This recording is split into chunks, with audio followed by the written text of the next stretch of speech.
अस्सलाम वालेकुम। आज हम बच्चों डिस्ट्रीब्यूशन ऑफ इलेक्ट्रॉन इन सब शेल्स में कुछ एग्जांपल्स को एक्सप्लेन करेंगे कि सब शेल्स में इलेक्ट्रॉन की डिस्ट्रीब्यूशन होती कैसे है। ठीक है, प्रीवियस लेक्चर में हमने इसका बेसिक कॉन्सेप्ट पढ़ लिया था, तो आज हम बच्चे जस्ट एग्जांपल को डिस्कस करेंगे। तो सबसे पहले सब शेल में इलेक्ट्रॉन की कन्फिग्रेशन एक सीक्वेंस से की जाती है। हम वो सीक्वेंस लिख लेते हैं। लास्ट टाइम हमने बनाया था ना एनर्जी का एक सीक्वेंस, तो उसी सीक्वेंस को हम यहाँ लिख लेंगे। ठीक है, उससे ये होता है कि वो सीक्वेंस आपको जल्दी याद भी हो जाता है और फिर आप इलेक्ट्रॉनिक कन्फिग्रेशन जो है वो सही से कर भी सकते हैं। School, school, public school, public school, division public school, division public school, fine division public school. क्या क्या लिखा है? मैंने लिखा है कि एस का मतलब क्या है स्कूल, पी का मतलब क्या है पब्लिक, डी का मतलब क्या है डिवीजन और एफ का मतलब क्या है फाइन। ठीक है, जस्ट टू मेमोराइज बच्चे आप इसको ऐसे याद कर सकते हैं। अब हम क्या करेंगे कि सिर्फ एस सब शेल की नंबरिंग पहले लिखेंगे। ठीक है, तो क्या होगा यहाँ पे ये 1 2, फिर ये 3, ये 4, ये 5, ये 6 और यहाँ पे ये 7। क्लियर? अब एस के बाद हम सेकेंड नंबरिंग के से देखो बच्चों, एक चीज़ जब आपने नंबरिंग लिखनी है ना, तो एक चीज़ आपने ध्यान में रखनी है, हमारे पास कितने तरह के सब शेल हैं? 4। कौन कौन से हैं? S, P, D and F. ये वाला जो सब शेल है ये पहला है, इसकी नंबरिंग 1 से स्टार्ट होगी। ये सेकेंड है, इसकी नंबरिंग 2 से स्टार्ट होगी। ये थर्ड है, 3 से स्टार्ट होगी। ये फोर्थ है, तो इसकी नंबरिंग 4 से स्टार्ट होगी। अब हमने एस ऑर्बिटल की नंबरिंग कर ली। अब पी की नंबरिंग कहाँ से स्टार्ट होनी है बच्चों? 2 से। तो ये पहला पी है, तो ये 2, यहाँ पे 3, उसके बाद ये 4, उसके बाद ये 5 और ये यहाँ पे 6। ठीक है, पी भी हो गया। उसके बाद हम नंबरिंग किसकी करेंगे? डी की। और किससे स्टार्ट करनी है? थर्ड से। तो ये पहला डी है, तो ये थर्ड, ये फोर्थ और ये फिफ्थ। इसके बाद एफ रह गया। एफ की नंबरिंग 4 से, तो ये यहाँ पे आ गया 4। क्लियर है बच्चों? अब हम इनको जो है वो दरमियान में इनके लगा देंगे बच्चे कोमा, एक दूसरे से सेपरेट करने के लिए। क्लियर है? ये है बच्चे जनरल ऑर्डर, हमने यहाँ पे ऐसे लिख लिया। अब हम किसी भी एलिमेंट की इलेक्ट्रॉनिक कन्फिग्रेशन इस सीक्वेंस को देखते हुए कर सकते हैं। हमें सिर्फ उस एटम का एटॉमिक नंबर पता होना है। आपकी बुक में एक टेबल बना हुआ है, उसमें बहुत सी एग्जांपल्स दिए हैं। हम उसमें से कुछ एग्जांपल्स को एक्सप्लेन करते हैं ताकि आपको बेसिक कॉन्सेप्ट समझ आ जाए। क्लियर है? एग्जाम्पल क्या है बच्चों? लिथियम। लिथियम का एटॉमिक नंबर कितना आता है? 3। अच्छा, अब आपने जब इलेक्ट्रॉनिक कन्फिग्रेशन करनी है, आपने एक चीज़ ध्यान में रखनी है। आपने बच्चों जो ऊपर जो सीक्वेंस है, ये जो सीक्वेंस है इसको फॉलो करना है और एटॉमिक नंबर से ज़्यादा इलेक्ट्रॉन ऐड नहीं करने। क्लियर? तो अब आप इसकी इलेक्ट्रॉनिक कन्फिग्रेशन कैसे करोगे? एटॉमिक नंबर 3 है, तो पहले क्या आएगा? 1s। ठीक है।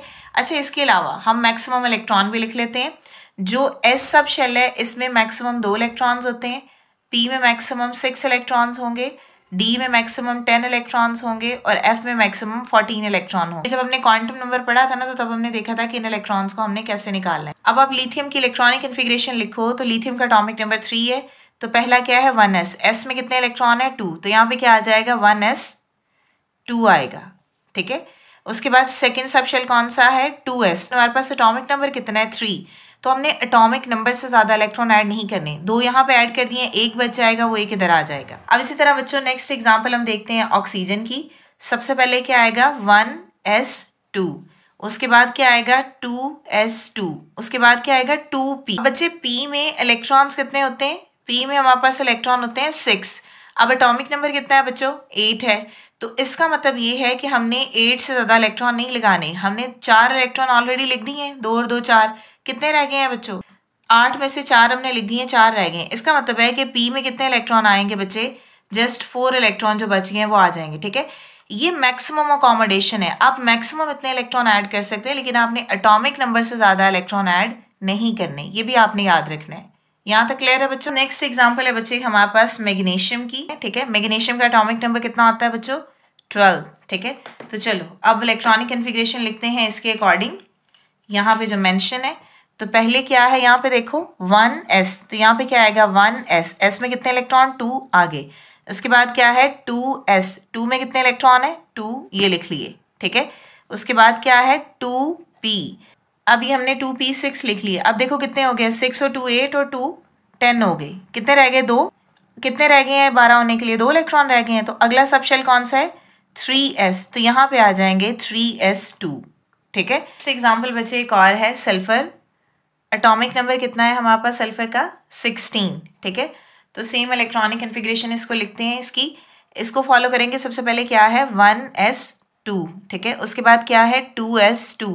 उसके बाद क्या है 2p6। उसके बाद क्या है 3s2। उसके बाद क्या है 3p। अब देखो कितने इलेक्ट्रॉन हमने ऐड कर दिए, 6 और 2 8 और 2 10, 10 और 2 12, 4 रह गए हैं। तो इसका मतलब है जो 4 इलेक्ट्रॉन रह गए हैं वो यहाँ पे आ जाएंगे। क्लियर है। अब हम नेक्स्ट बच्चों जिंक की इलेक्ट्रॉनिक कन्फिग्रेशन लिखेंगे सब शेल्स में। तो सेम सीक्वेंस को देखो 1s2, 2s2, उसके बाद 2p6, फिर 3s2, फिर 3p6, 4s2 और उसके बाद है 3d10। देखो इलेक्ट्रॉन पूरे हो गए हैं 30, 10 और 2 12, 12 और 6 18, 18 और 2 20, 20 और 6 26, 28 और 30। अब बच्चे नेक्स्ट क्वेश्चन देखो, हमारे पास ये तो मैंने किस में लिखी है, सब शेल में इलेक्ट्रॉनिक कन्फिग्रेशन। ठीक है। ये इसके क्या है बच्चे, सब शेल। लेकिन सब शेल के साथ साथ अगर हम इसकी कन्फिग्रेशन शेल्स में भी बताएं तो शेल्स क्या होंगे, ज़रा शेल्स में देखो बच्चे। हमारे पास ये जो है ये वाला ये आएगा के शेल, क्योंकि के शेल में एक ही सब शेल होता है एस। उसके बाद ये दोनों कौन से शेल हैं बच्चे, ये है हमारे पास एल शेल। एल में एस और पी दोनों होंगे। अच्छा ये हमें कैसे पता चलेगा, देखो के केस में बच्चे एन की वैल्यू होती है 1, तो यहाँ पे देखो 1 लिखा हुआ है। क्लियर। एल के केस में एन की वैल्यू बच्चे होती है 2, तो ये देखो 2s और 2p लिखा हुआ है। तो जो नेक्स्ट शेल आएगा बच्चे उस केस में एन की वैल्यू कितनी होनी चाहिए, ऑब्वियस सी बात है 3 होनी चाहिए। और वो कौन सा शेल होगा बच्चे, वो होगा एम शेल। तो इसका मतलब है इसमें 3 वाले आएंगे, इसमें एस पी और डी आएगा ये वाला। ठीक है। अब क्योंकि बच्चे 4s और 3d में स्लाइटली एनर्जी का डिफरेंस होता है बहुत कम, तो इसलिए हम 3d को पहले लिख देते हैं और 4s को बाद में लिख देते हैं। ठीक है।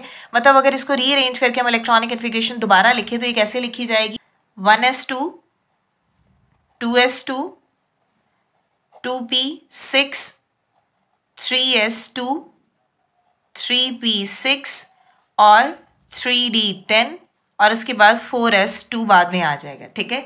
क्यों बाद में आया, क्योंकि इनमें एनर्जी का स्लाइटली डिफरेंस होता है, इसलिए हम इसको जो है वो पहले भी लिख सकते हैं। जरा जब हमने 3d को पहले 4s को बाद में लिख लिया तो ये के शेल होगा और ये कौन सा है, ये है बच्चे एल शेल। उसके बाद ये 3 है तो ये तीनों कौन से होंगे, एम शेल। और उसके बाद ये कौन सा होगा, ये आगे आएगा एन शेल में। क्लियर। तो देखो आपको यहाँ से मजीद क्लियर हो गया होगा, बिकॉज इनमें स्लाइटली एनर्जी का डिफरेंस है तो इसलिए हम इसको पहले भी लिख सकते हैं। तो यहाँ पर देखो ये इक्वल आ जाएगा। अगेन इस केस में हमारे पास एन की वैल्यू क्या होगी 1, इस केस में हमारे पास एन की वैल्यू क्या होगी 2, इस केस में हमारे पास अब एन की वैल्यू क्या होगी 3 और इस केस में हमारे पास एन की वैल्यू क्या होगी बच्चे 4। इस तरह बच्चों अगर आपको किसी भी एटम का एटॉमिक नंबर पता है तो आप इस कॉन्सेप्ट से इलेक्ट्रॉनिक कन्फिग्रेशन जो है वो लिख सकते हैं। जो ऊपर मैंने सीक्वेंस लिखवाया आप उसको याद अच्छे से कर लो, उसको याद अच्छे से करोगे तब इसको लिखना बहुत आसान है। इसके बाद बच्चों जो आपकी बुक में टेबल बना हुआ है उसमें डिफरेंट एलिमेंट्स हैं, उनके एटॉमिक नंबर मेंशन है, उनकी इलेक्ट्रॉनिक कन्फिग्रेशन मेंशन है। आप जस्ट एटॉमिक नंबर को मेमोराइज करो और उसके बाद इस कॉन्सेप्ट के अकॉर्डिंग आप इलेक्ट्रॉनिक कन्फिग्रेशन खुद भी लिख सकते हैं। क्लियर। अच्छा 2 एलिमेंट ऐसे हैं बच्चे जिनमें क्रोमियम और मैग्नीज है, इनमें इलेक्ट्रॉनिक कन्फिग्रेशन चेंज है। उसमें जो बच्चे डी ऑर्बिटल है उसमें एक इलेक्ट्रॉन जो है वो जंप करता है एस में। जब मैंने आपको फर्स्ट चैप्टर में आयनाइजेशन एनर्जी का टॉपिक बच्चे पढ़ाया था वहाँ पे फैक्टर में एक पॉइंट था स्पिन पेयर रिपल्शन, तो उसमें मैंने इन दोनों एग्जाम्पल को एक्सप्लेन किया है और उनमें जो सबशेल में इलेक्ट्रॉनिक कन्फिग्रेशन होती है वो भी आपको एक्सप्लेन किया और वहाँ पे मेंशन है कि क्यों वहाँ से डी ऑर्बिटल से इलेक्ट्रॉन शिफ्ट होता है एस में। तो आप इन 2 एलिमेंट की इलेक्ट्रॉनिक कन्फिग्रेशन के लिए उस टॉपिक को जाके देख लो। आई होप कि आपको ये क्लियर हो गया होगा। अगर स्टिल आपको कोई भी प्रॉब्लम है या कोई भी क्वेश्चन है तो आप कमेंट कर सकते हैं। नेक्स्ट वीडियो तक के लिए अल्लाह हाफिज़।